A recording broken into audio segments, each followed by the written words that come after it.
What is going on, comic family? Back at it again with another Sunday Funday talk show. We got a couple of our Panama's here, a couple of them running late, but without further ado, we're not gonna hold you guys up. We'll go ahead and get it started. We'll go ahead and first introduce.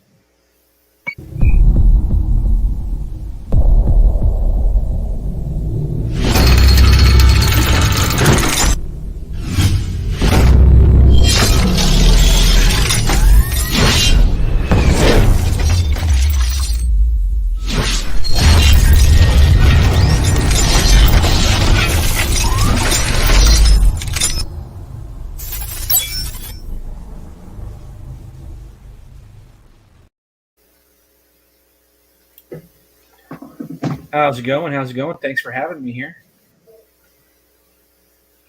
You're welcome. What's up, flavored OG? You Thanks, are more Kat. than I appreciate you're that. more than welcome, J1. I am listening to you, even Thank though you, the other thank ones, even though the other guys aren't. What more can I say? Thanks for all the love and affection, AM. Still nothing. I thought you had more than that, man. What's wrong with you? I guess he doesn't understand the concept of conversation. That's okay. Thanks for having me again. I appreciate that. Glad to be here. No, I do. No, I have lots of things to say about that subject. Thank you. Oh, okay. That's usually when somebody says shit like that, you go, "Oh man, it's our pleasure, man. We're just so happy to have you with us." Yeah, as always. You know the normal conversation. I thought you had without something to saying, say to the J1. community, man. No, he wanted to say thank you. I'm happy to be here. Thank you, sir. I appreciate you, man, as always. All right, Cat 60. I don't know where to go with this. Thank you for having me here. It's a pleasure to be here. I mean, yeah, man. See, you killed the cat. You killed it. Oh shit! This can't be real, right? Man, y'all going off the walls already, man. See, usually when somebody says something, and you're the host, like me, I just said, "Thank you for having me." You should go, "It's our pleasure," or something. No, we love having you, man. Thanks for being here. I'm used to you guys' shit, you know. Hey, at least I responded to J1. He didn't even fucking respond to me. I know. It's because you know Stone Cold AM. We're just not gonna. It's Stone Cold AM. Whoa! That's what we're gonna call him. I had to put a little kid down real quick. I thought Cam was gonna take over, but we're not gonna. Okay. We're not gonna get started on this. Let's keep the show rolling before we go off the rails. 4 minutes before we get into this. Oh, all right, Cam. Man. What you got for me? You got anything to say? How's it going, guys? Wanted to say hi. Well, let me say, Kat, it's a pleasure having you, Kat. It's a pleasure having you here, J1. I'm sorry that the host didn't catch on real quick. I'm sorry, co-host. Love you guys. Thank you, chat, for being here. Sup, Flavor, sup, Popeye. How's it going, fellas? How y'all doing? Yeah, let's get started. All right. We got one of our community artists up next. Let's go ahead and give a warm welcome to our brother Bixby. How's it going? Thanks for What's having going me. on? Oh yeah, as always, man. Oh, you get the love. we're just chopped liver. I felt like making it a little awkward and just being like, hey, but hey man, how does it feel to be on the spotlight today? It always feels good, man. I like being here. I like being on this show. It's a fun Definitely. time. Apparently, my 5-year-old son is now a cat. Or Awesome. I don't know, one of those. Well, my son likes to be Flash every once in a while, so Hey, it's okay to be I a don't know. cat. There's nothing wrong with being a cat. So he's just being a little crazy guy.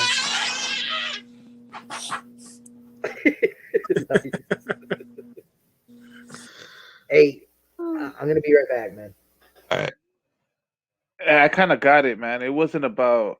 It was just that he doesn't want to say hi to y'all. He just wants to say hi to the special guest coming up. I feel it.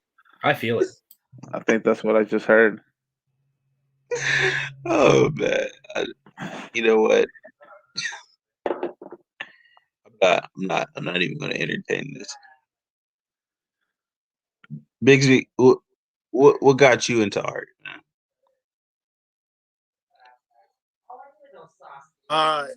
So it was real simple for me. I'm the youngest on both sides of my family, and when I would go over to my grandparents' house, my brother and then my cousins wouldn't want anything to do with me.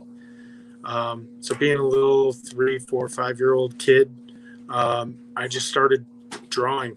I would sit down at my grandparents' kitchen table, and I would draw, and got to be I had my own little drawer with all my supplies. And my parents always saw it too, because as my brothers were watching like Mr. Rogers and all the PBS channels, I'm watching Woody Woodpecker, Tom and Jerry, Looney Tunes, all the cartoons. Good choice about Looney Tunes. Thanks. Awesome choice. Awesome choice. So and then it just started to be I had to copy what I saw, and then my brother got me into comic books, so I had to copy the comic books, and just every chance I had, I always had a pencil or crayon or Daddy, I've got in my something hand. to say. So When your brother showed you comics, were you like, wait, what's this? A book? No, I knew what it was. If you didn't hear, my son asked me when my brother showed me a comic book, did I ask if it was a book? And I did not, because it was Batman. By that point, I had seen the old Batman 66 and loved it. So yeah, that's and then it's one of the questions I get the most when I do like in store, when we had in-store events. Parents ask me what do you recommend for my child, because they want to draw, they want to do comic books, and the thing that I always recommend is draw every chance you can get. Fill up notebooks, fill up sketchbooks, fill up the margins on your homework. Just continually draw all the time. And that's how you're going to get better. I'll tell you, the one positive that I take about everything that's gone on over the past year with COVID is, because I haven't gone anywhere, I haven't been able to go anywhere, and I'm always with my family. We kind of split off and do our own things, which means I'm sitting at my drawing table even more, and I'm seeing all my skills just sharpen and improve. So I dumped it from the couch to over there, I think. That's a pretty far jump. Yeah, especially with working on your craft. I mean, that every day, waking up and hitting it. Eventually, you start seeing the best come out of you. Yeah. Yeah. Yeah. So, what is Bixtone Productions? Can you please go for? Sorry, what was that, Ken? What is Bixtone Productions? So Bixtone Productions is my own company. That's what I draw comics under. It's actually 22 years old at this point, because when I was in college, I started drawing for my college newspaper. Started just drawing a weekly strip, and then it turned into a monthly strip, and then it turned into I would get a half page to do my work, and then eventually it was a full page. And just about the time that I was done with school, they wanted me to actually start doing about 2 or 3 pages of work. So I ended up coming up with Big Stone Productions just because I wanted to start putting an email address so people could contact me. And so everything I do is under the Big Stone Productions, unless I'm doing something for an actual company. I'm doing it under the Big Stone Productions moniker. So. Hey, Daddy. Hey, Daddy. So you actually do art for a living? So I don't. It's one of the things I do. The funny thing is, for a living, I'm in industrial sales, which is completely opposite of doing art. But I actually did get a degree in graphic design and painting. Like I said, about, 2003, I started actually drawing mini comics, and going around to shows. I did, it was about 4 shows in a year, that first year I was out of college. And, I thought for sure I was going to get picked up by Marvel and I was going to be doing all these great, independent comics. And yeah, that didn't happen. And at that point, I had a girlfriend that wanted to get married. And her name is Maggie. So a good hard look and say, well, can I support a family with this? And I couldn't at that point. So I've been lucky enough that my wife is very supportive. She, makes it so that I can go to these conventions over weekends and, have tables. And, the good thing is at this point, I do actually sell my artwork. So any of the money that I make goes right back into Big Stone Productions, which means printing mini comics, stickers, table fees, all that stuff, as well as, I've gotten to know you guys through some of the auctions. So a lot of that's going back to comics as well that I use for inspiration. Yeah, I guess as young men, we feel like, and we have opportunity to do the things that we want to do. But then at some point we have to grow up and sometimes do things that we don't want to do just to make a living. Yeah. It's, and let me say it's a tough pill to swallow,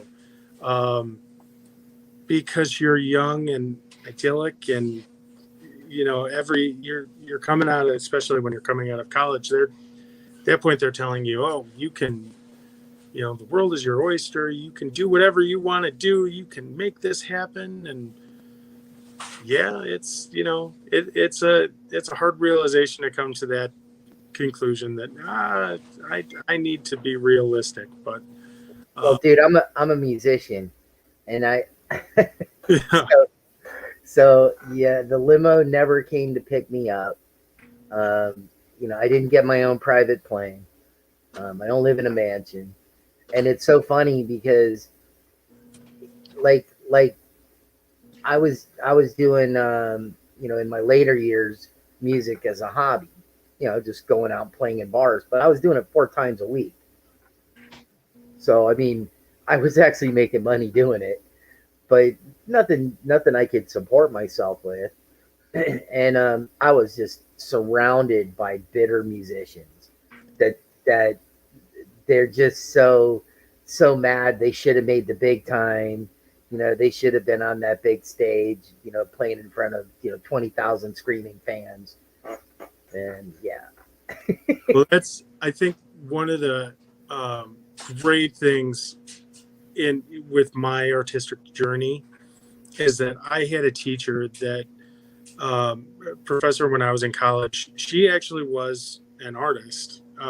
had gallery shows. In fact, over the 4 years that I was in college, I went to a number of her shows, openings.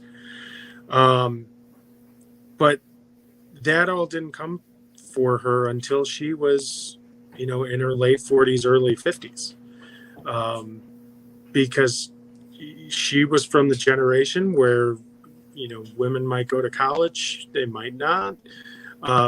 She got married, she had a family, she raised her family, and then when her kids were off at school, she thought, you know what, I really enjoy doing this. I'm going to go back and get my master's in fine arts.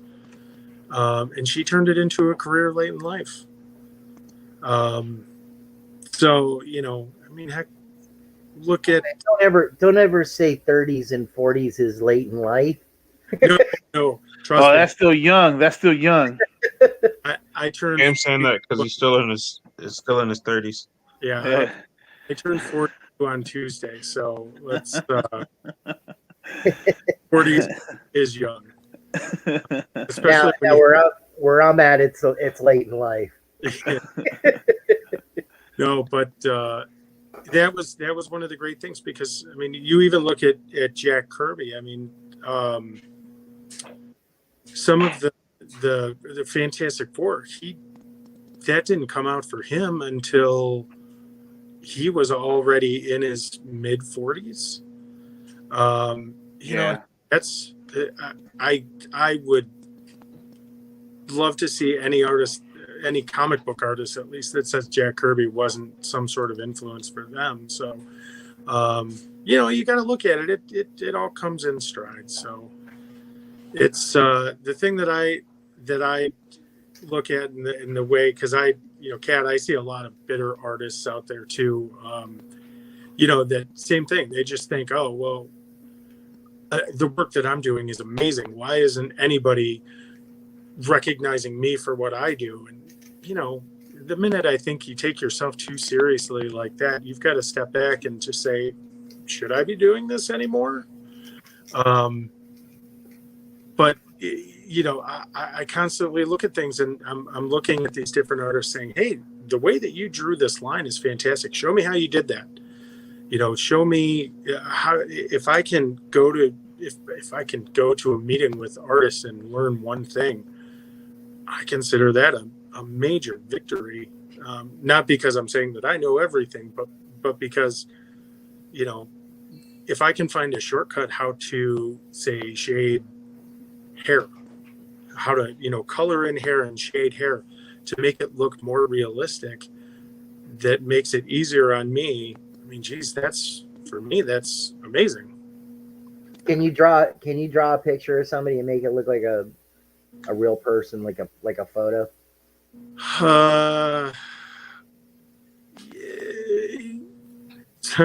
So I'm gonna say yes.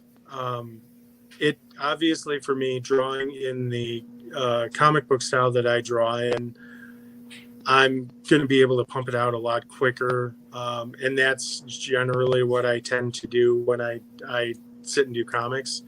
But let's say with my painting, if I'm going to sit there and do a painting for 3 months, 4 months, I am going to work that thing until, you're going to feel every pore, every hair, every wrinkle. And that's the one thing that, as you look at my Instagram, as you look at my website, that's the one thing that I don't have represented as well as the work that I do for painting. So it's the same kind of thing. I get very impatient when I'm drawing. I want to see the end result. I want the picture that's in my head to be on the paper, to be on the canvas. And I get very impatient, so I tend to try and work quickly. And when you're doing a live event like a free comic book day or the Comic Fest, Halloween Comic Fest, and you have someone in front of you and you've got 10 people behind them that are waiting for you to draw them a picture. Same kind of thing. You've got to work quick and, realize that not everything's going to look as perfect, but yeah, when I can actually slow down, when I have time, and had my son, you can see that he doesn't offer me a lot of time to do that. but I'll sit down and try and put time into some work and really try and shape the picture. So it's a lot of fun. All Yeah, right. I had a buddy that used to that was an artist, and I seen some of the stuff that he did that was just like there was a picture that he had of an old girlfriend of his, knew her very well, and I thought it was a picture. I was like, yeah, for many years actually, I thought it was a picture, and then one day I looked at it real close. I go, he drew that. It's amazing. Yeah, one of the big influences for me to doing that was my sister-in-law did a picture of Jerry Garcia when she was in college, and she wasn't an artist. She just she had a very analytical mind and was able to frame everything out, put it in a grid, and then do each little piece of the grid. And I was probably 13. It took her an entire semester to do. I was probably 13 when I saw this, and same thing. I looked at it, and I What's going on, Nate? swore that it was a painting. And it, Hey, how you doing, guys? So, yeah, that was. It's, let me tell you, it's tough, but it's anybody that can do that, like Alex Ross. I've been lucky enough because I live in the Chicagoland area, so I've been lucky enough to sit down with him and talk with him through friends and stuff. And I mean, just the work that he does. I don't know if you can see it right over my shoulder here. I actually have a print that he signed for me from his Marvelocity show, fall of 2019. So just the work that he can do and the way that he can make something look like it's an actual photo. It's unbelievable. All right. Want to say welcome, Nate. Appreciate you coming, brother. First appearance. This is the first appearance of Nate Johnson. We've been working with him for about a year now. Yeah, about that.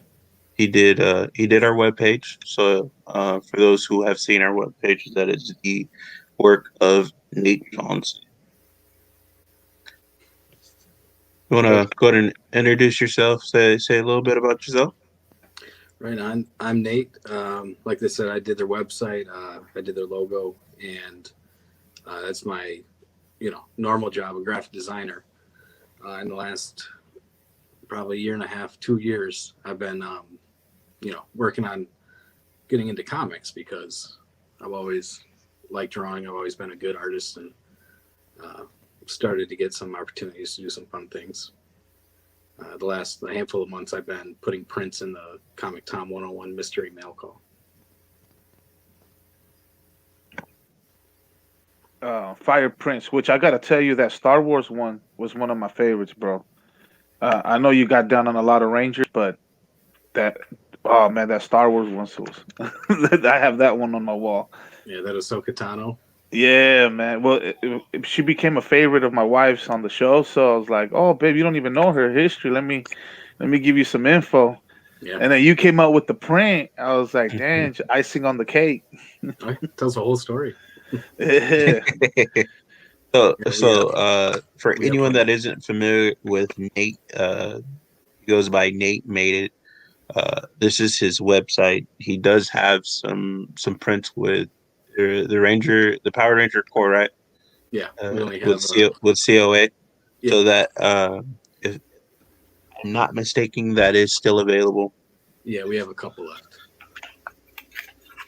We only we did a limited run of 50 sets, and we put them out last Friday, or 2 Fridays ago now.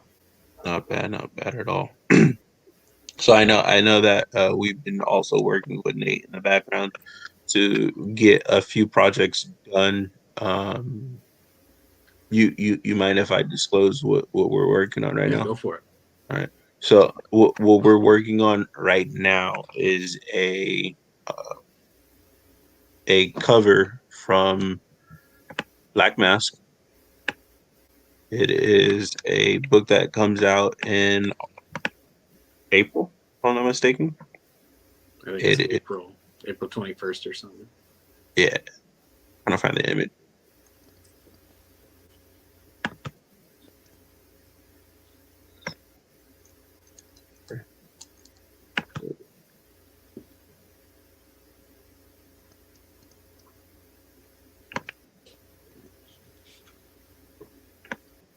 It's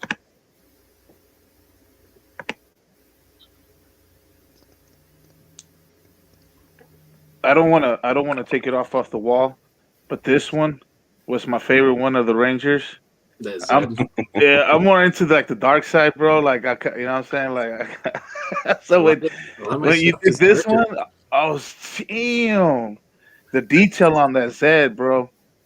Yeah, we weren't even planning on doing a Zed. We were just gonna do, the pink and maybe the green Ranger that month. But as soon as I did the Zed and sent it over, everybody was like, "Yeah, we got to put this one out. This one in the pink Ranger." the white one. Yeah. The All white day. one was I like the stellar. white one. The way the how the white one came out. I think that was Yeah, that the was super sharp.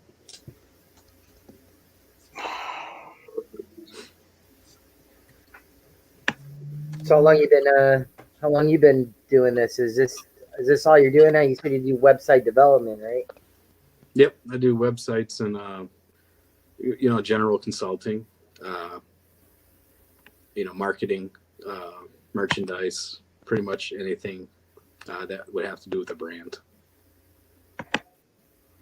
Yeah, it's the same thing I do. Yeah, it's you had to pivot a lot in the last year with everything, and before this, I was real heavy into bars and restaurant work.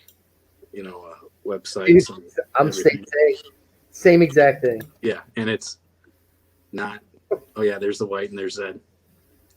Oh wow. You mean these? Thank you, Jay. I'm slow to download. It Some of took some these. time. See, I'm working on getting the rest of Oh, those. nice. So this is the cover that we've been working on for Black Mask for God Killers with Nate. If we can Well, now finalize. let me correct it. Nate's been working on it. We just sat back and let the man do the business, man. Well, Let's be real. This guy you is when he showed me when he showed me the drafts, bro, I The was like, sketches. damn, dude, this is fire. All three of them. We were debating. We couldn't, and we were just like, you know what? I even asked J1, hey, we gotta get some other input, and his wife came in and said that middle one looks nice too, and we really we couldn't decide. You were Yeah. bringing And then fire, you're like, dude. but that was third hard. one with the hand. Yeah. Yeah, dude, that was Yeah. we going back and forth. It was nice, dude. Thank you. I told Aim, I was like, dude, I didn't think he was gonna give us three. That was making it difficult. Yeah, I think three's a good number. Yeah, thank you, brother. You can't give KM an idea. He'll run with it, and he'll give you like 10 different ideas, and you got to just Oh, no. compile all that. So if I overwhelmed you with a bunch of information, it was his fault. Yeah, and that's Yeah, like I that's said true. earlier, that's exactly how we got that Zed print. I was just doing more stuff, and I Yeah. sent it to Tom, and he sent it around. He's like, "Yeah, we gotta print this one too."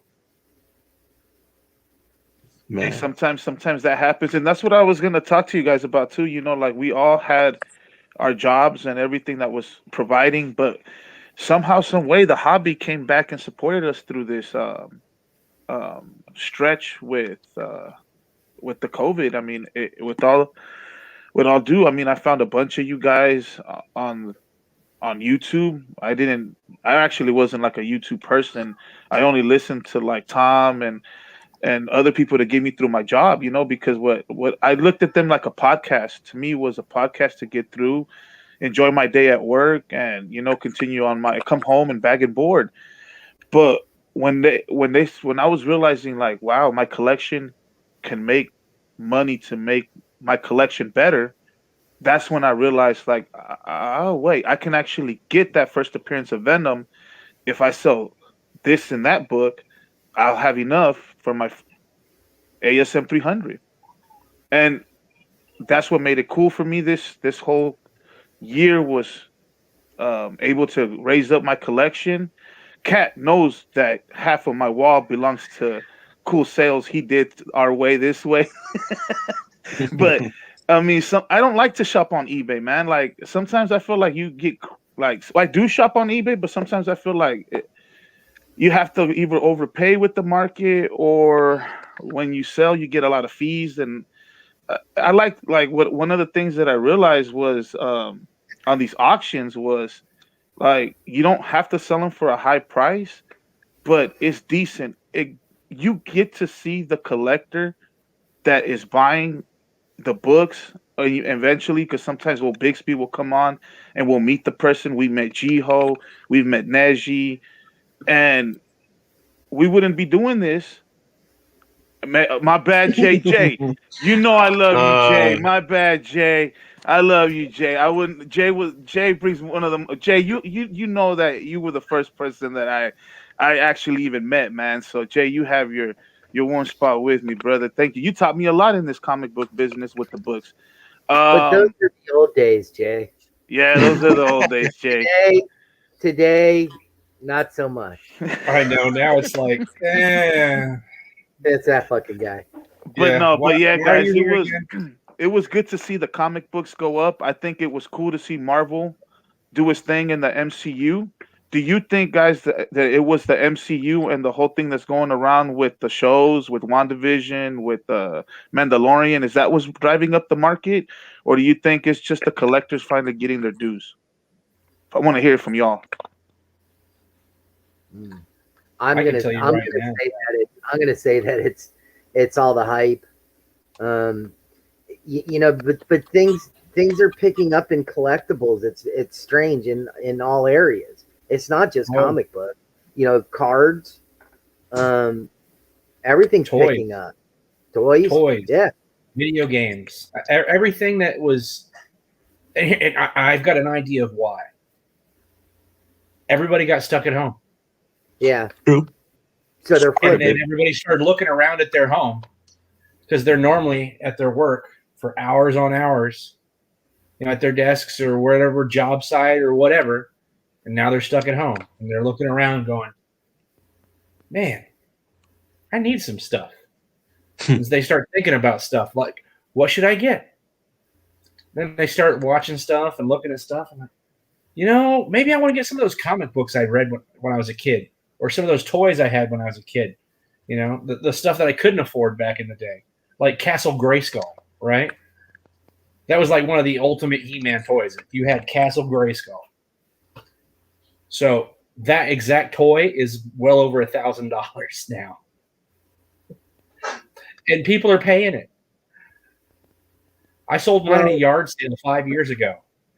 Well, the funny thing is that I think it's like what Nate was talking about. Like, okay, so I was in IT for over 25 years, and I just can't do the work anymore. So I went into website development, digital marketing.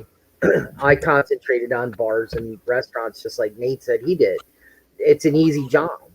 They all need websites. They all need website work. They all want to advertise. They all want to be listed on Google.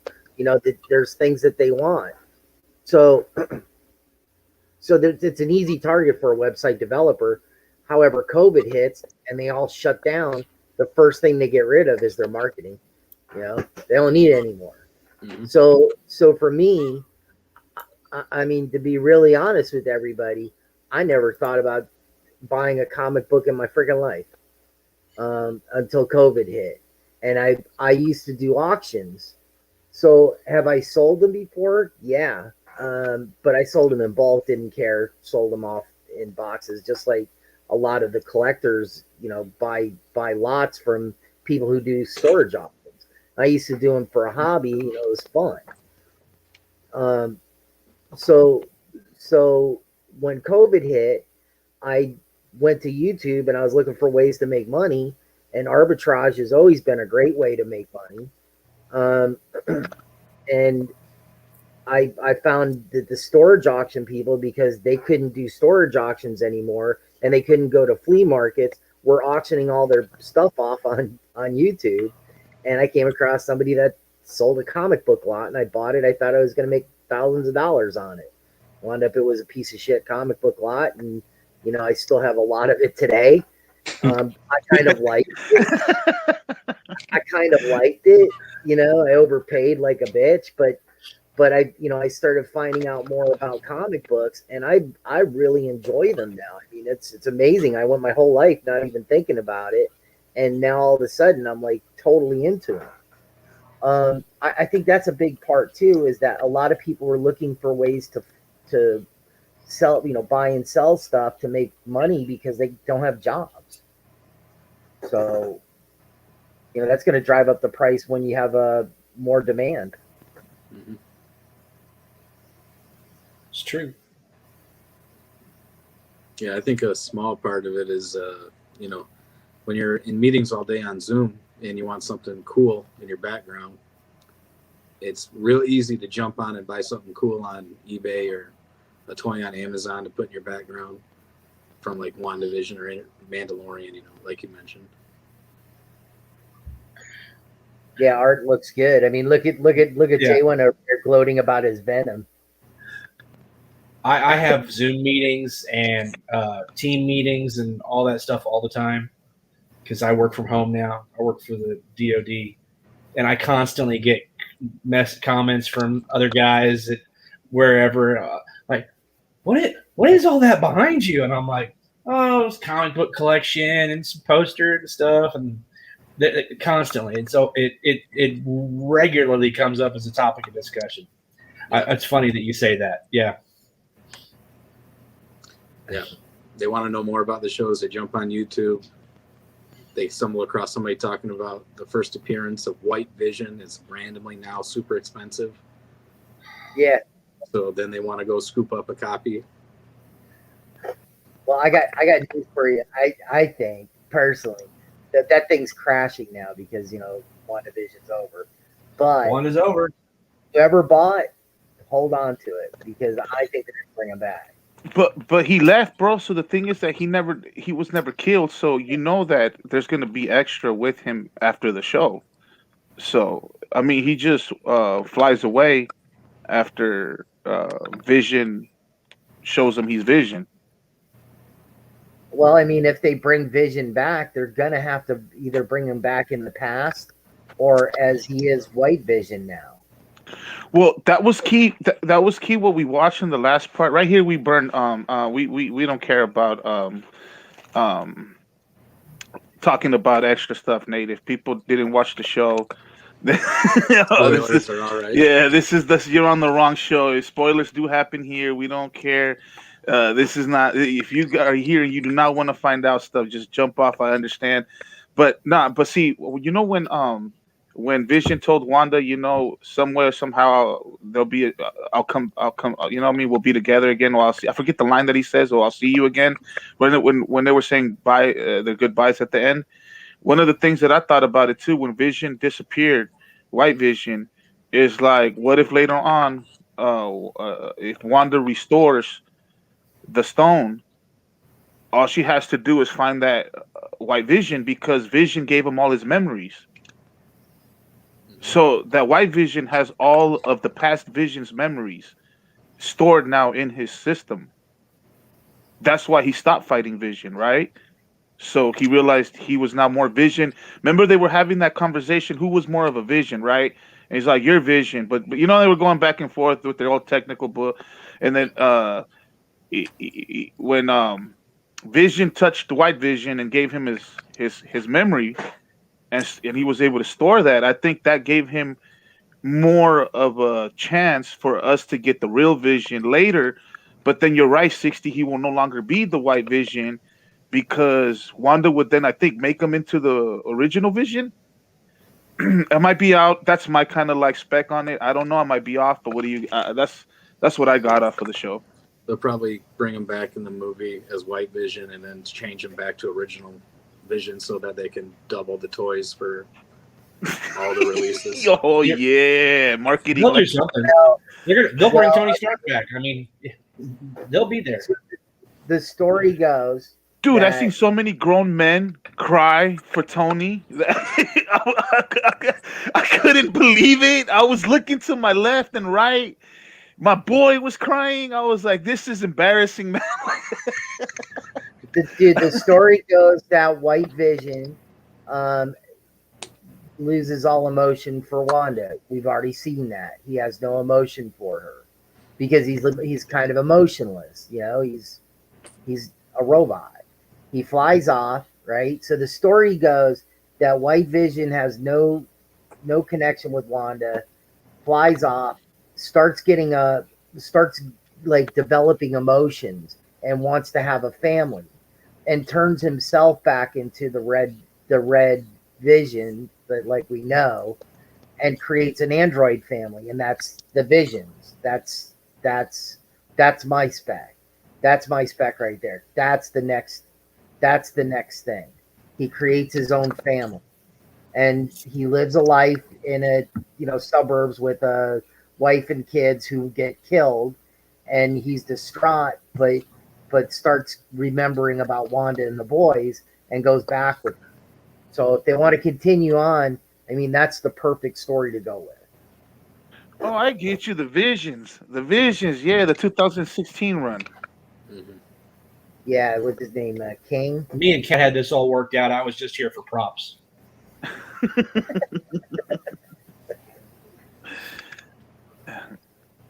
Yeah, you got that one handy. Oh man. Hey, who really enjoyed the show? Did everybody enjoy the show? Because I thought everybody was talking a lot of crap at the beginning. I really enjoyed it from the beginning to end. I even thought the first couple episodes were good. So overall, I gave it a good, to me, out of a 5. Let's say 5 out of 5. Even I got some good action at the end. The only thing that I'm gonna complain about, and that's me, was I didn't get the X-Men. You know how I was telling you 60 that I thought we were gonna get the Fox X-Men? I was so disappointed in that. Who was Pietro? I wasn't even paying attention because I was so pissed off yelling at the TV. What was his name? I don't know. Pietro's Ralph.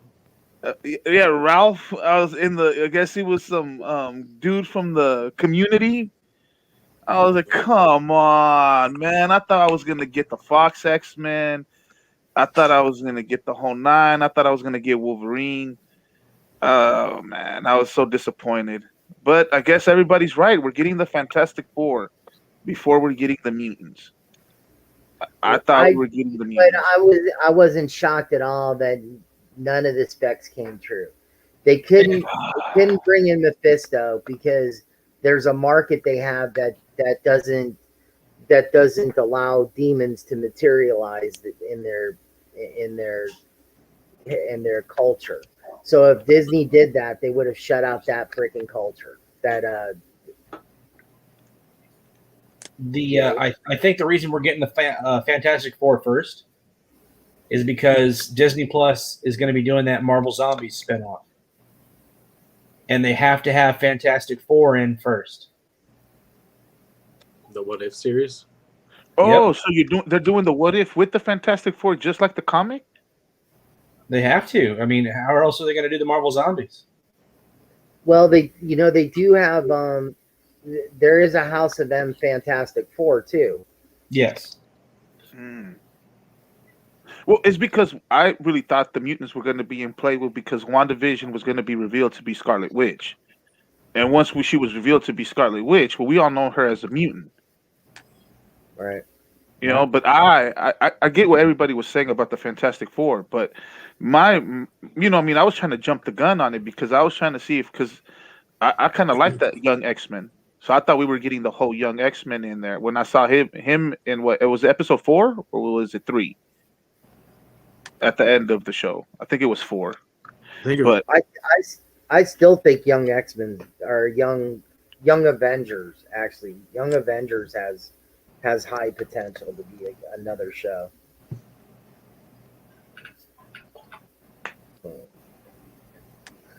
I gotta step out for a minute, man. My leg's falling asleep. oh no, you're good, Cat. Mike, did you want to show any of the sharing you were gonna do? Where did AM go? I'm right here. All right.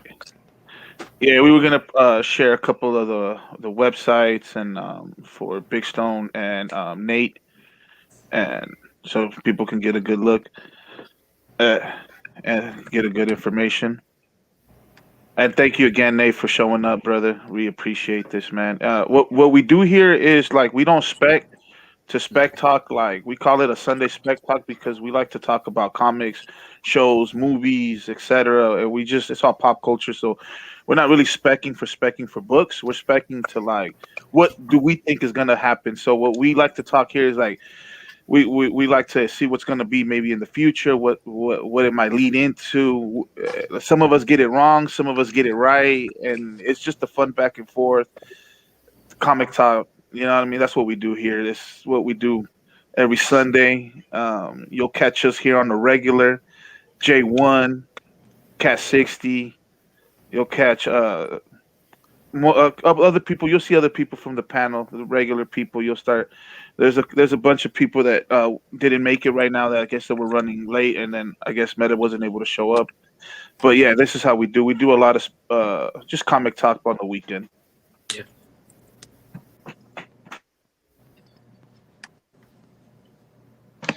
I was gonna clown you, Tricky, but I didn't know that it was you. I thought it was someone else. I thought it was Meta or someone. What's up, everyone? What was that? Trick, what's up, brother? Yeah, this is another of the artists in the community. Man, this guy has been drawing fire, especially for some of the covers that we've seen lately with Spawn, and I mean, this guy is amazing. But yeah, another part of the community. Yeah, I got a couple of your sketch covers here. Oh shit.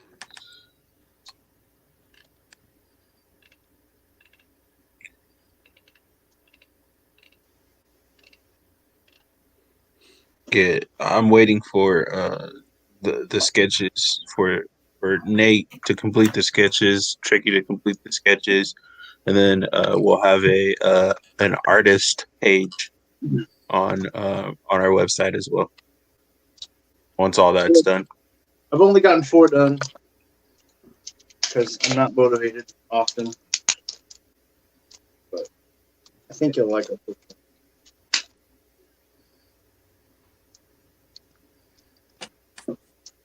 You want me to show them here, or do you want to? Yeah. Go for All it. right. So I have 4 finished. So I see one's going to be something killing the children. Yeah. It's kind of this. Is that the bloody one? Yeah. It's a very tough thing. There's like no room on it, but Yeah. it's basically like and I didn't know if I wanted to do her hair like the light blonde or not. It's got the mask basically like covering the face. It's a difficult cover because there's no. I have this unsacred. Ooh, fire! Kind of dirty. I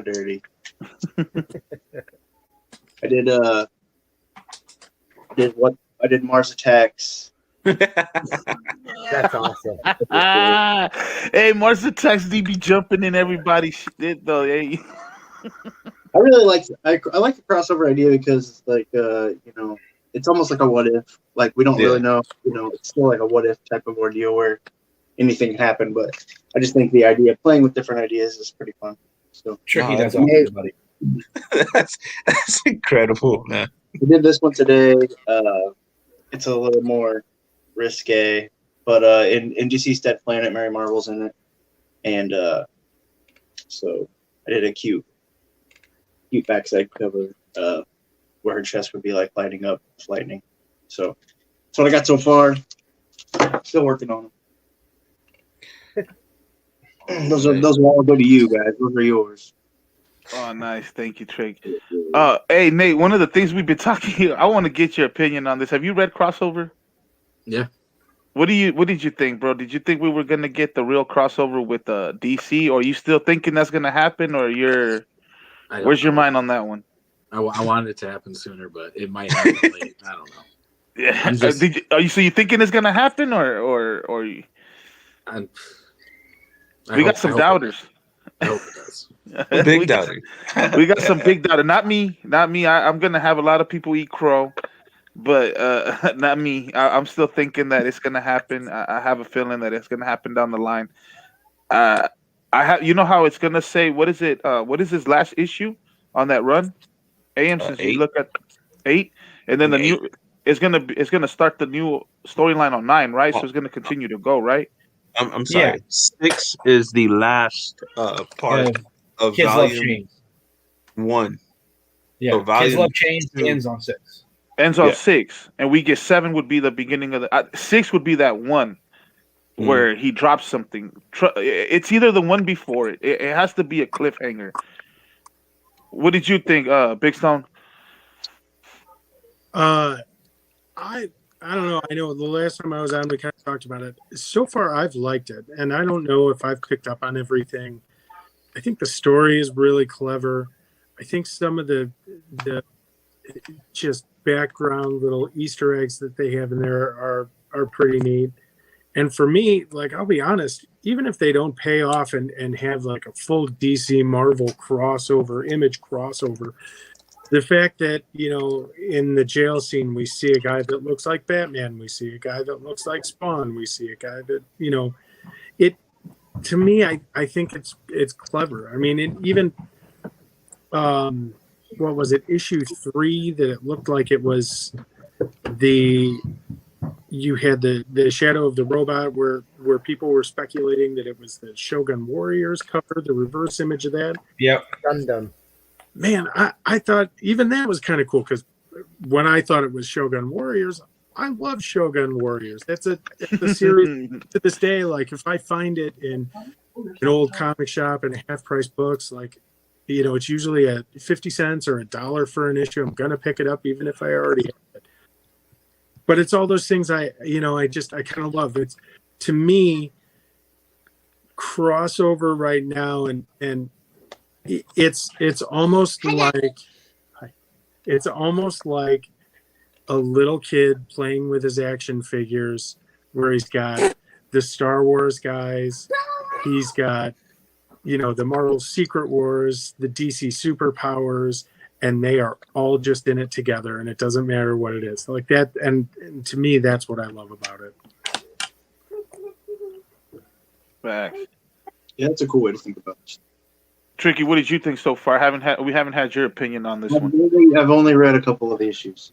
I'm not going to hold off what I have to say about it, but yeah, I mean, I think it's a good idea. You know, now you guys seem like you're alluding that it is not full on like crossing over, so I guess that's some spoilers. But you know, I think it's a great idea. I think that, you know, there's potential. I mean, from what I've read so far, for it to be everything I guess you guys have speculated, but I haven't got that far. I'm just gonna say I'm gonna be upset. Tired of these silhouette covers, and us making these guesses of what it is. I mean, I mean, they're kind of giving you, like, if it's not full on, everybody's crossing over, then they're definitely playing with the ideas of like anything's possible. You know, like the allure that these things are like what's happening even though they can't. What was the last silhouette cover? That was issue 4. Oh yeah, with we don't see the shadow figures, but yeah. Do you have that handy? Yeah, I think I have one somewhere. Just the idea, like, if it's not full on, like, just the idea of like playing on the imagination of the reader. Like, this is what this could be like if it was real. Well, J1, you kind of hit it on the money. I think the storyline is awesome. I never read comic books, so this is like the first one I've ever read all the way through, and I think the storyline's awesome. I love mystery. I just don't like the fact it seems like a marketing ploy, you know, to market his old stuff. Well, what if it pays off? You know what? I hope it does. And am I going to be upset if it doesn't actually cross over? Yeah, a little bit. So, yeah, you got a 9.8 on that, huh? Yeah, thank you. Thank you, Kat. Did you get the other one back too? Just do it. Yeah, I have the other one. It's back here, actually. Oh hell, did you get my books? No, we're still waiting for those bad boys.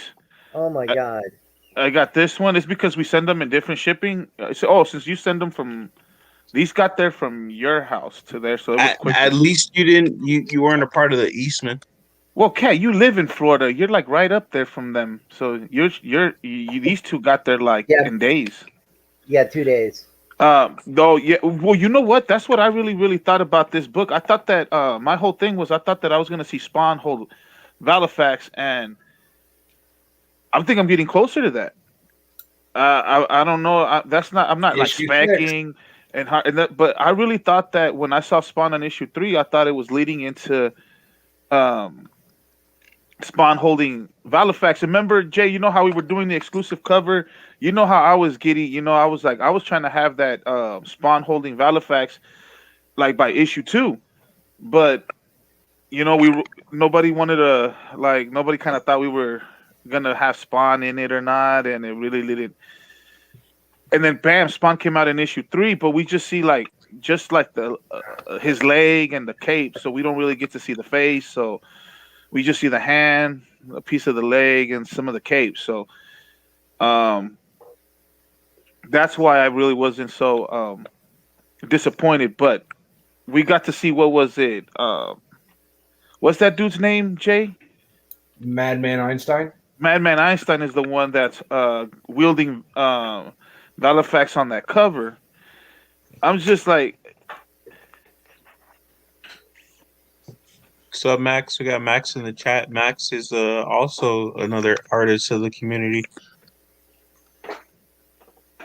She'll be on Poser and Pals tonight in about like 20 minutes.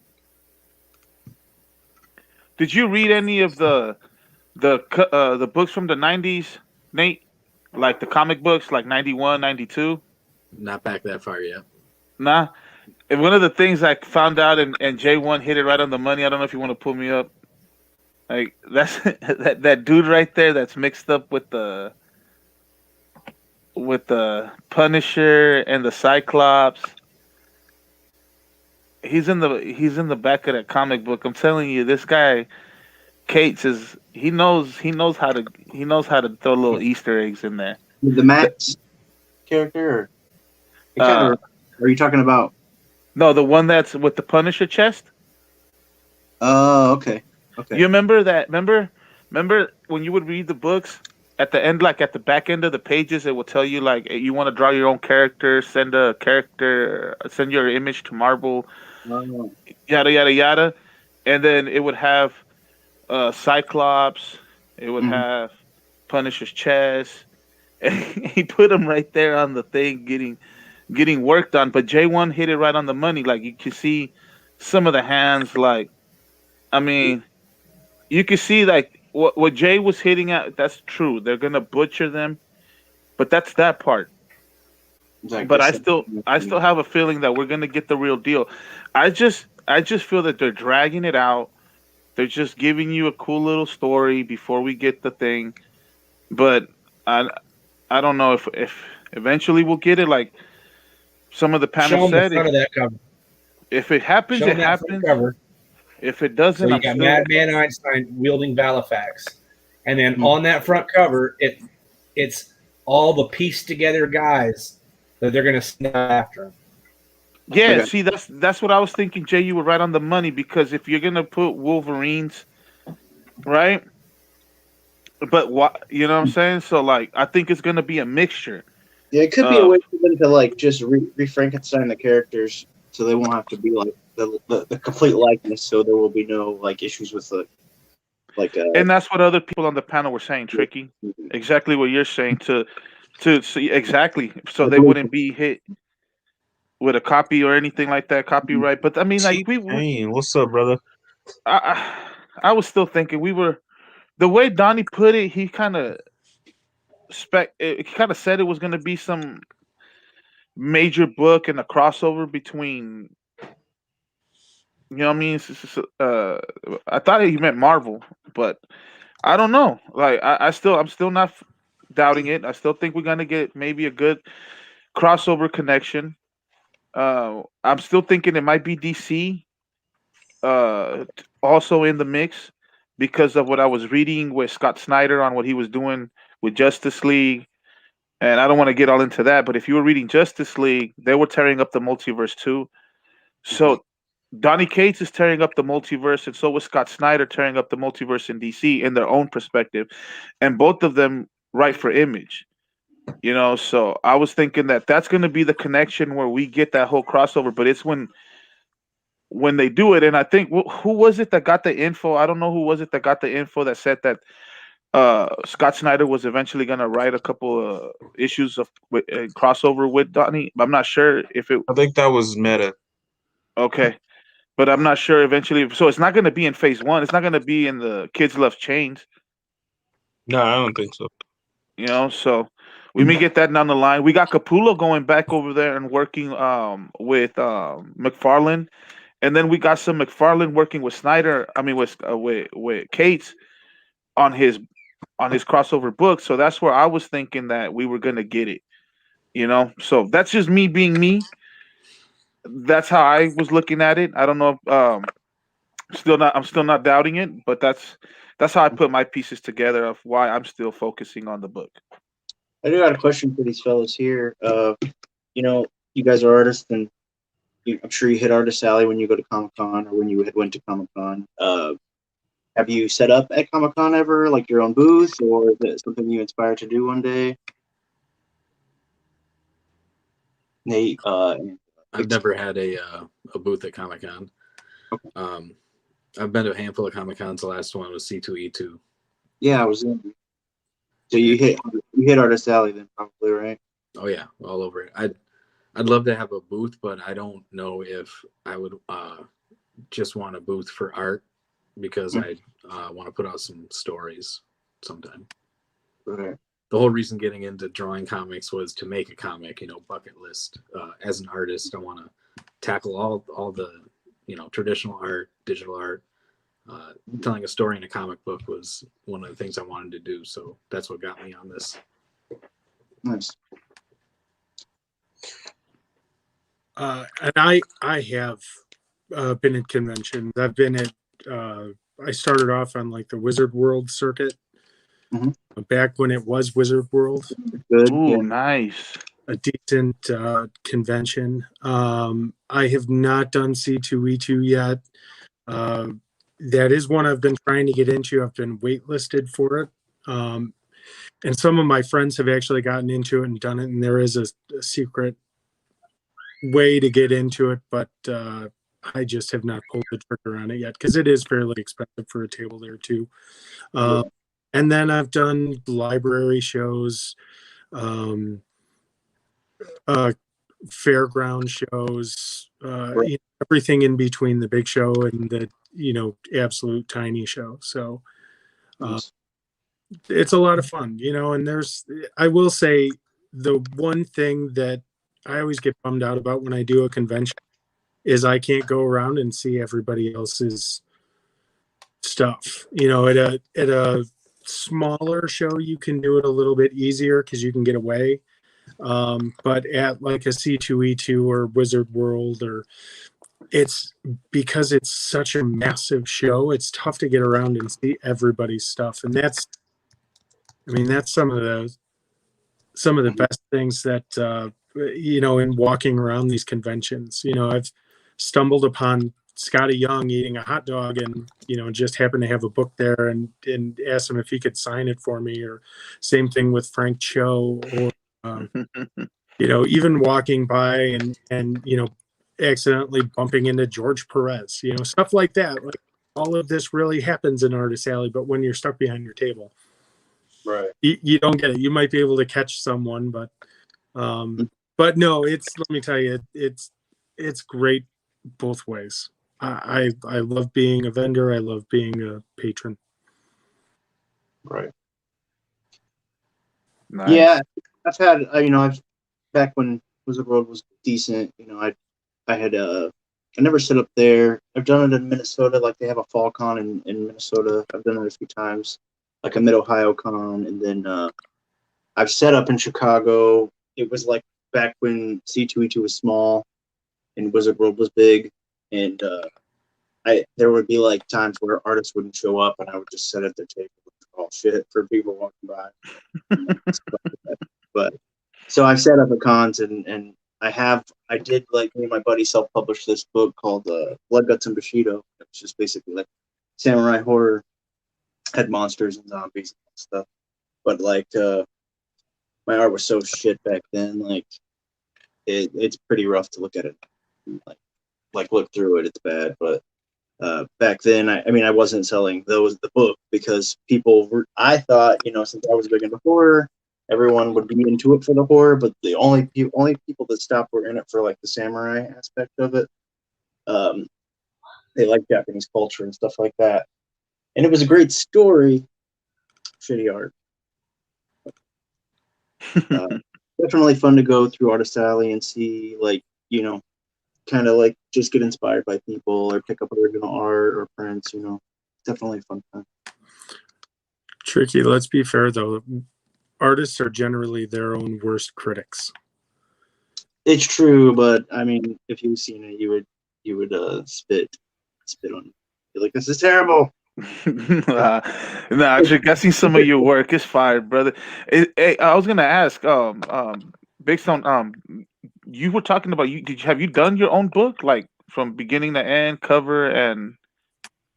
I have. Oh, see. You got it on you? Oh yeah. Okay. Oh, nice, bro. You wanna blow him up, Mikey? There you go. Is a collection. I do 24-hour comic book day, and I've never been able to finish it. So that's a collection of all my 24-hour comic book stories. If you're taking that much time on a page, then yeah, they're real hard to finish. So the cover I did afterwards. Usually, I'll show you some of the interiors. Nice.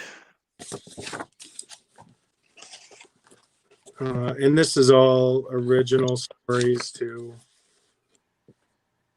24 hours. I have a couple from artists that are like, I have one from Chris Burnham. He's like my favorite artist. It's pretty bad. Your stuff's pretty clean for 24 hours. So. And then this is every year. Yep, there you go. Inktober. That's the one I know. Yeah. Oh, nice. So I do Inktober. This is just a little one. Some of these actually I've copied from comic books that were influential for me. Like this was The Simpsons Treehouse of Horror #6. Okay.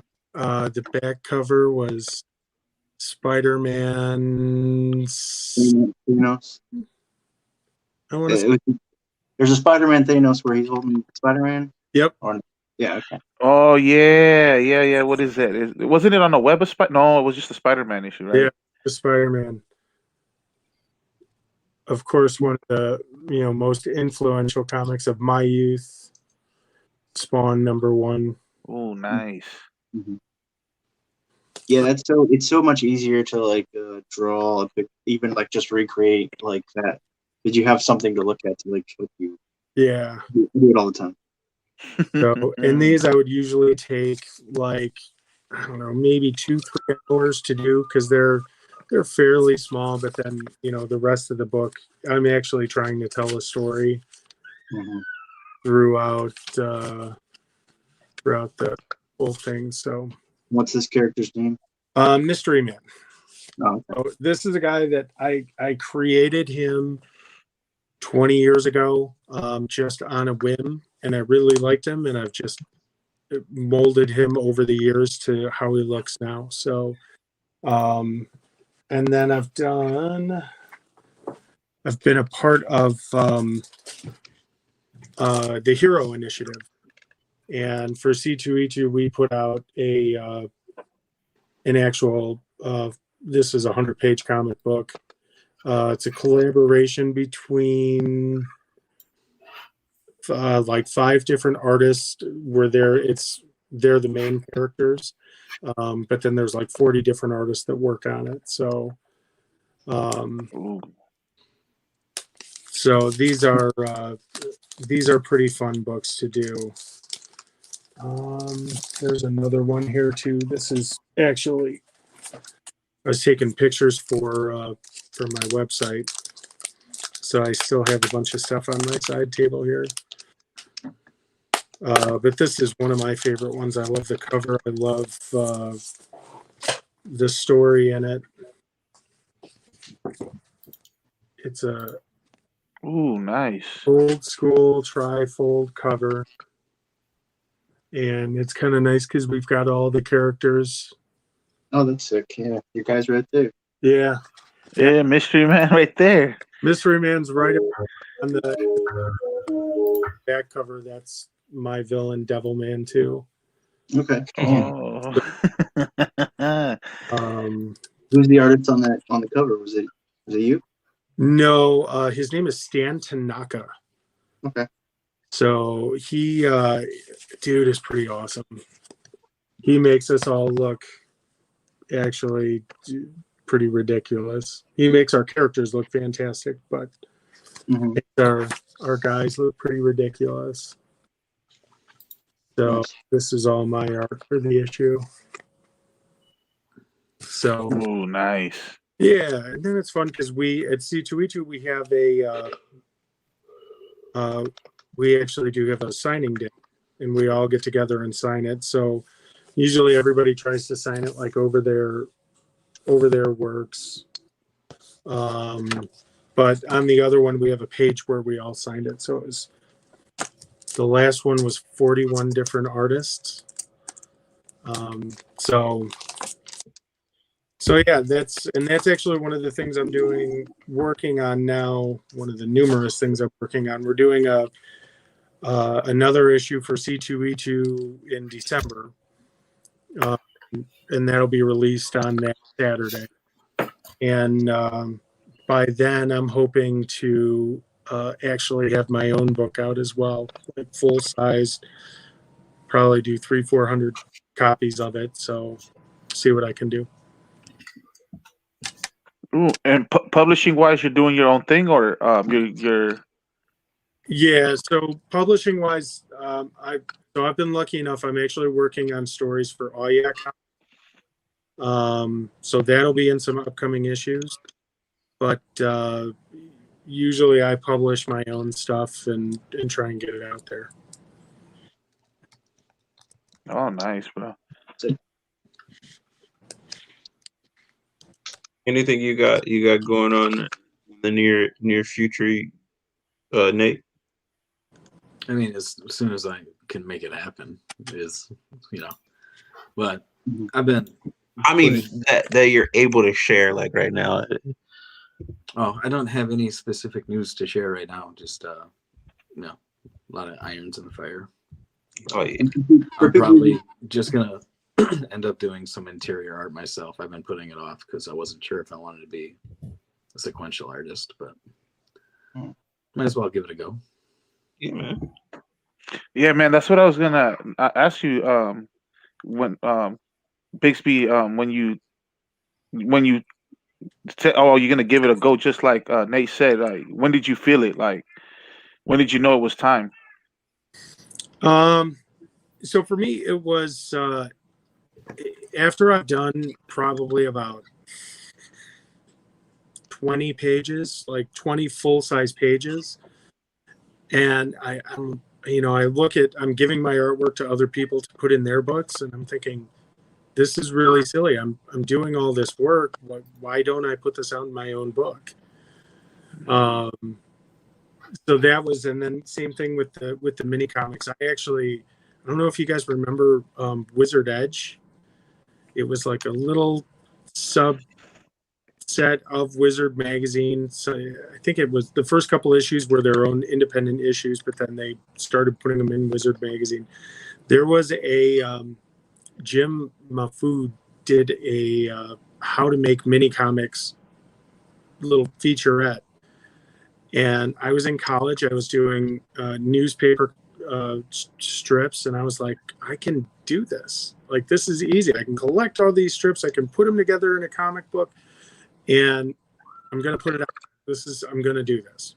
And so I threw something together for my first Wizard show, and I got lucky enough and was seated next to Chris Giarusso.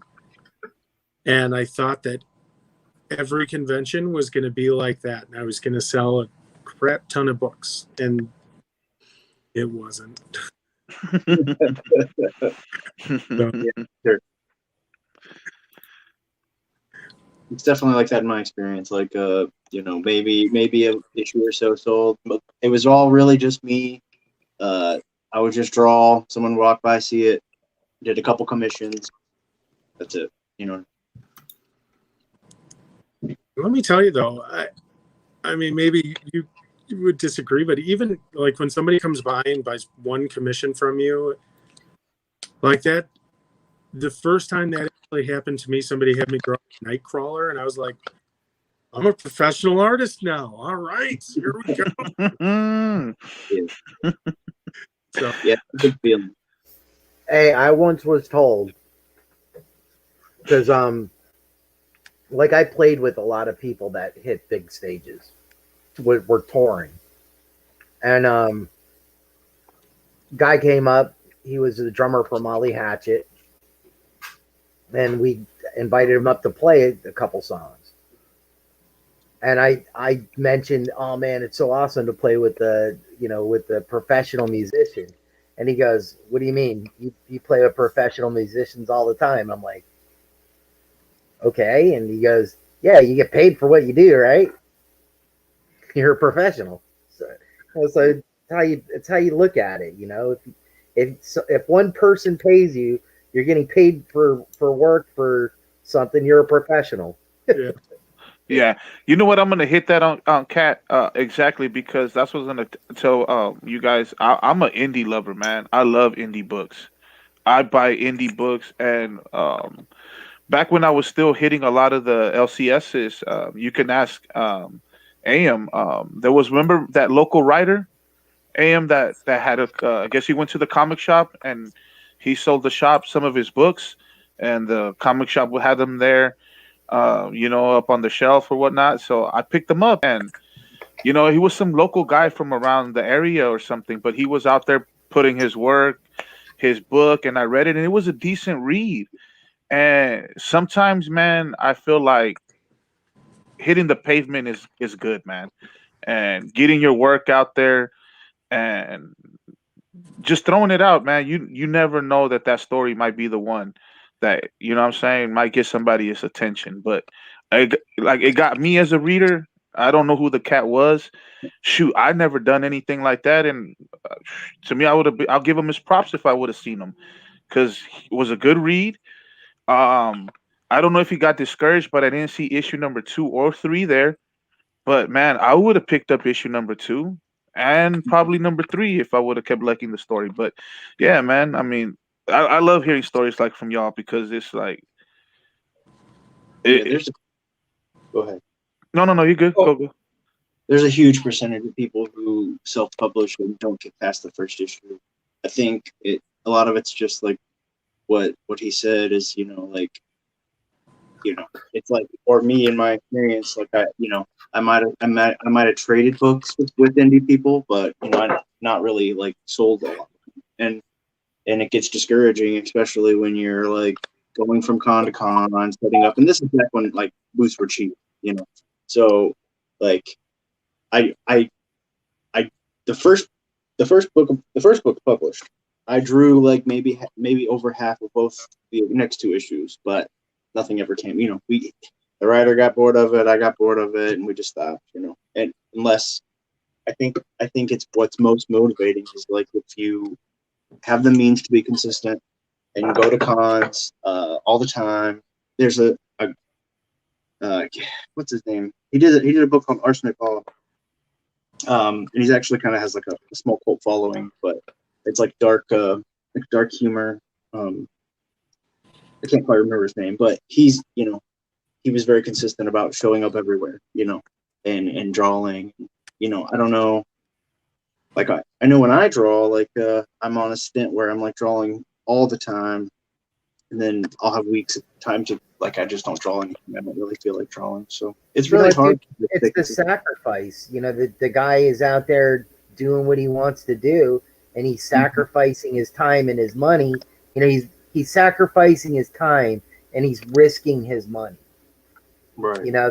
That's the real deal. I mean,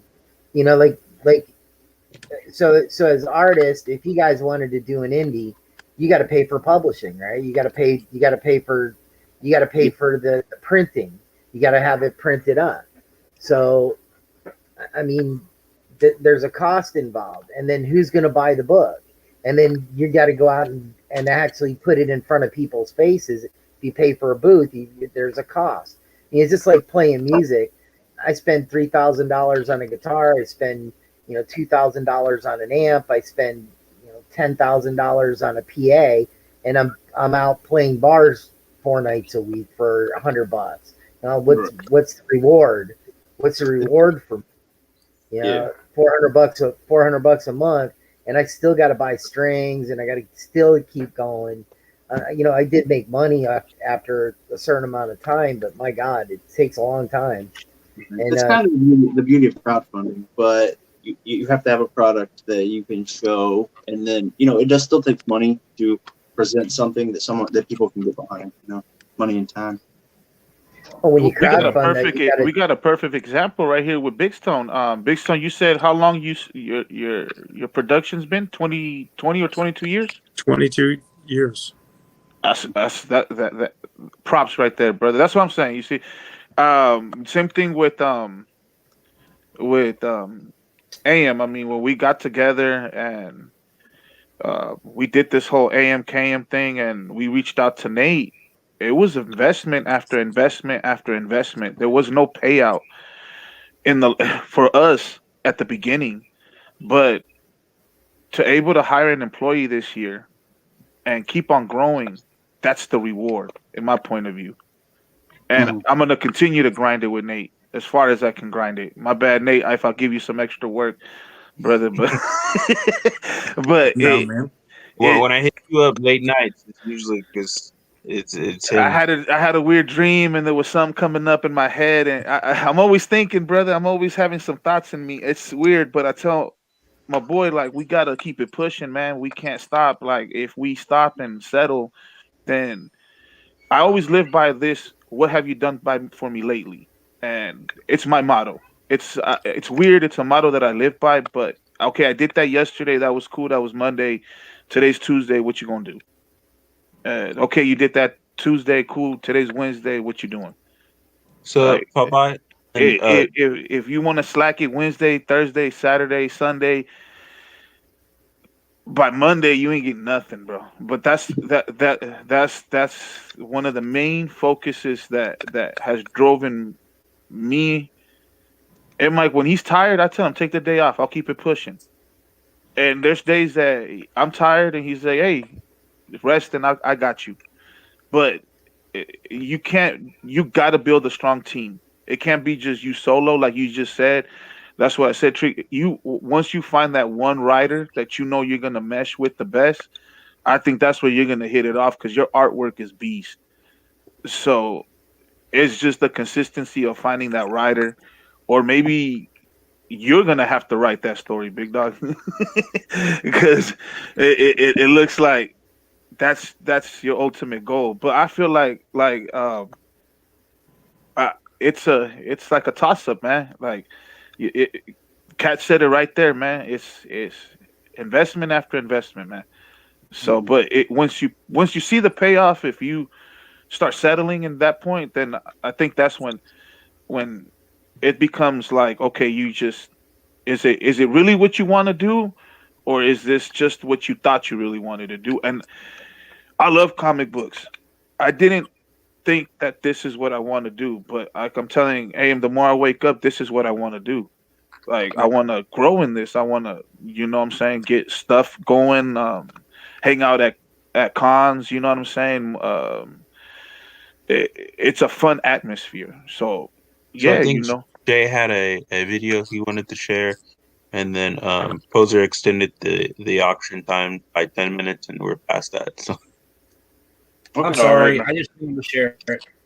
there you go. You guys are reusing So, stuff, and Willie- reusing characters, and reusing imagery and that.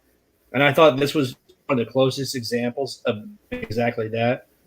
And I some of the panel members earlier, and you guys would truly appreciate it.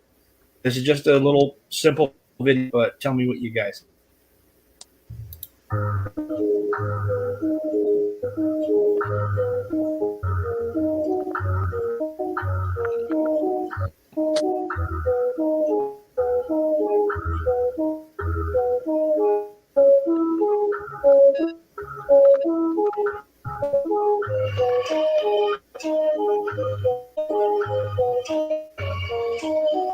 J1, you're lagging.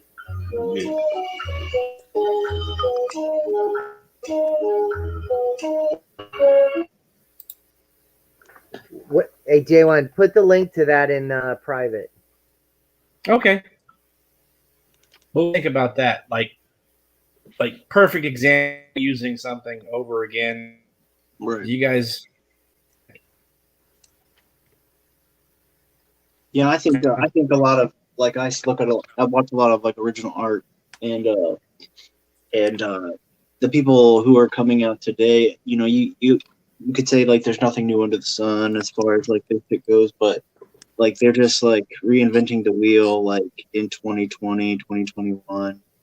You know, you don't have to like no longer be like the pros of old Marvel, and there's not really a recipe that's the right way to do it.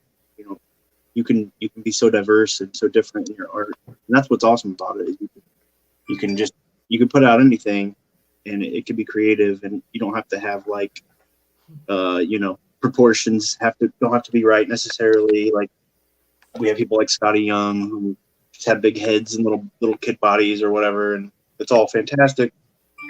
But it's just so neat that people are still like, as far as comic art goes, just like reinventing the wheel. I really enjoy it. And if we remember Scotty Young from the beginning, Scotty Young, what was it, that Deadpool Wolverine run he had, or what was it? It was a Deadpool run he had, wasn't it? And he didn't draw like that. Like I didn't see him do it at the beginning like that. He started doing that big head, little kid stuff like what, maybe like 2-3 years into his career. Yeah, it got popular. Like you walk past his booth and he's got these small, you know, chibi type things, and people loved it. So that's probably just why I stuck with it. It sold so well.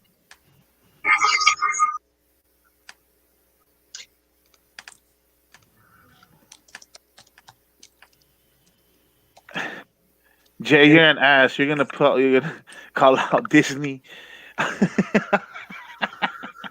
That's awesome about this when they were talking about how they reuse cells because they were so slammed with work.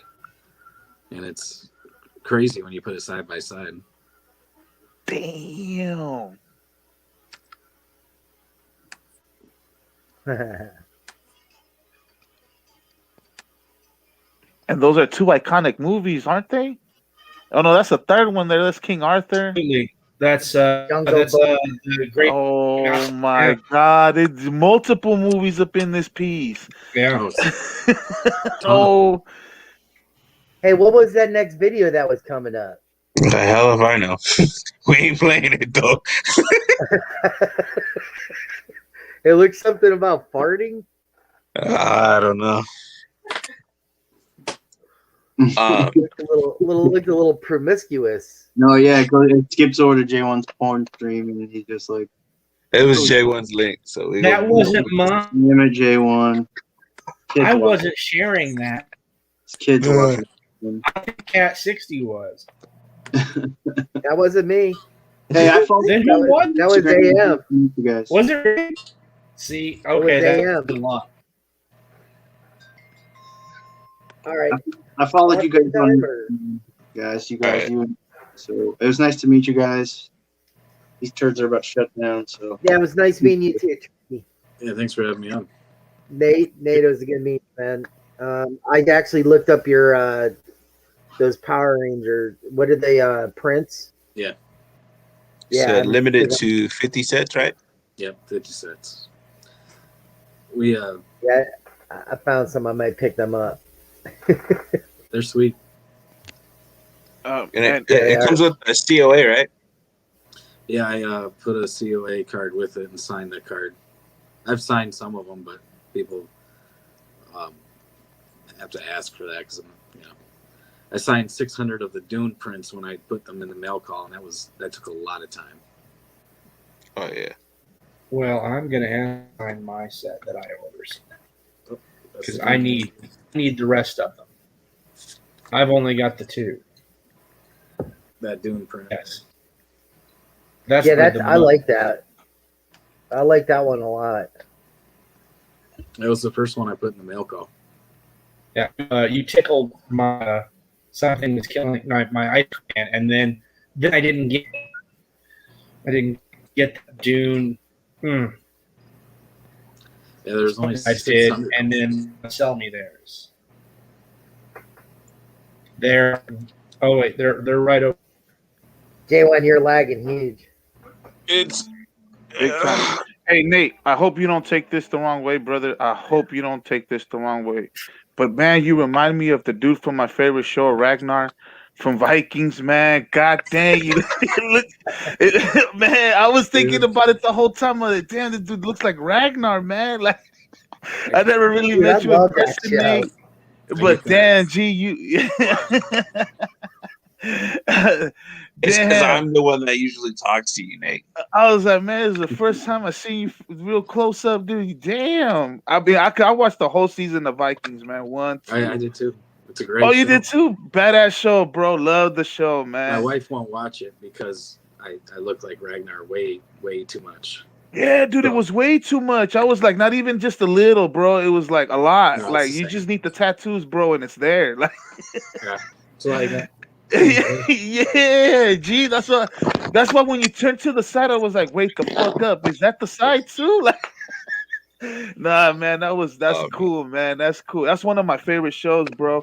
I still don't like, you know what I'm saying? You know, the how the show 6 kind of ended with him Sons. dying like that, but it's cool, man. It was All right. bad. Without, But man, yeah, good meeting you, brother. Man, appreciate you coming through, bro. Bixby, appreciate you coming through, brother. Really, I learned a lot again from y'all, man. Thanks, man. without further ado, I'm gonna have to end it here.